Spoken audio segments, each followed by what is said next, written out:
बहुत बहुत स्वागत है आपका मिथिला मिरर में। और चूँकि आपने एक नया संबंध जो है आज मिथिला से जुड़ने का वो सार्वजनिक किया है, तो उसके लिए सबसे पहले बहुत बहुत धन्यवाद। चूँकि आज आप पाहुन कहते हैं मिथिला में जमाई को, तो दरभंगा के विषय में आपने कहा है और ये संपूर्ण मिथिला की तरफ से मैं मिथिला मिरर के माध्यम से मांग करने जा रहा हूँ कि दरभंगा अगर हवाई अड्डा अगर आप चालू कर देते हैं तो बहुत लाभान्वित होंगे। क्या कहना चाहेंगे?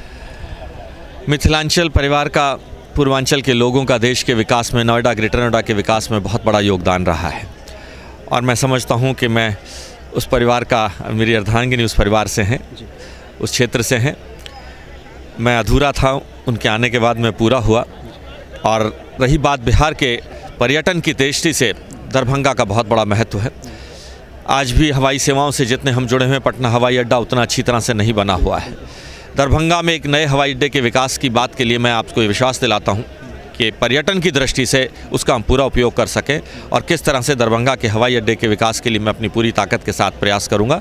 पर्यटन की दृष्टि से भारत सरकार ने अभी 500 करोड़ रुपए की राशि हमारे मंत्रालय ने बिहार के पर्यटन को डेवलपमेंट के लिए दी है और जिसका भी अधिकतम हिस्सा मैं प्रयास करूंगा कि दरभंगा क्षेत्र के विकास के लिए। डॉक्टर साहब, हम उदयपुर, जोधपुर या फिर लखनऊ की बात करते हैं, लेकिन अगर आप दरभंगा, राजनगर या फिर बलिराजगढ़ की बात करें तो मुझे नहीं लगता है कि आपको कहीं और जाना पड़ेगा। बलिराजगढ़ का उत्खनन नहीं हुआ है, एक बार दो बार शुरू हुआ लेकिन वो ठंडे बस्ते में पड़ गया। तो इसके विषय में क्या कहना चाहेंगे आप? देखिए, ये क्षेत्र हमारा आर्कियोलॉजिकल सर्वे ऑफ इंडिया पुरातत्व विभाग के अंदर में आता है और वहाँ ये बात सही है कि हमारे मंत्रालय के विचाराधीन है कि वहाँ उत्खनन अगर किया जाए तो इतिहास की दृष्टि से, भारत की संस्कृति की दृष्टि से बहुत कुछ ज्ञान हमें प्राप्त होने जा रहा है। जहाँ लगभग हमारी 5000 पुरानी वाली सभ्यता है, अब नए उत्खनन के माध्यम से ये सिद्ध होता जा रहा है कि ये सभ्यता हमारी 5000 वर्ष से भी पुरानी है, लगभग 10,000 वर्षों तक जाने वाली है।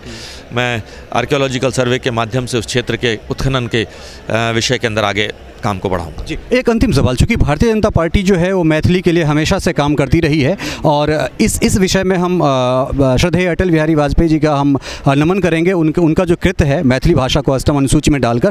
तो जिस तरह से भाषा का विकास आपने किया, हम मिथिला राज की जो बात है वो जोर शोर से उठ रहा है, तो भारतीय जनता पार्टी का क्या स्टैंड है वो आपके माध्यम? ये विषय मैं समझता हूँ पूरी सरकार के स्तर का है और इसके अंदर हमारा सरकार लेकर इस विषय में फैसला लेगी, पार्लियामेंट और सभी लोग मिलजुल कर इस विषय पर फैसला लेंगे। बहुत बहुत धन्यवाद सर।